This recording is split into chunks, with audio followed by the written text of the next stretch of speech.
اس کی میت کو قبر کے قریب کیا گیا تو ہلنے لگا تو اس کے بیٹوں نے کہا ہمارے ابا زندہ ہیں. وہ سکتہ ہو گیا ہے، زندہ ہیں. عمر بن عبدالعزیز رضی اللہ رحمت اللہ علیہ فرمانے لگے ارے بھتیجو زندہ نہیں ہے، قبر کا عذاب جلدی شروع ہو گیا ہے. بل عجل اللہ بالعقوبہ، چھپاؤ جلدی چھپاؤ.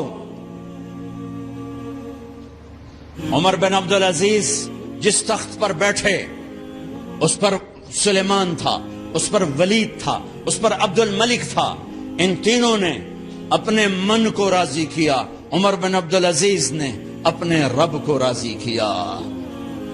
جب عمر بن عبدالعزیز کا وقت آیا مرنے کا تو انہوں نے بلایا رجا بن حیوہ سے، فرمایا کہ میں نے عبد الملک بن مروان چاچا بھی تھے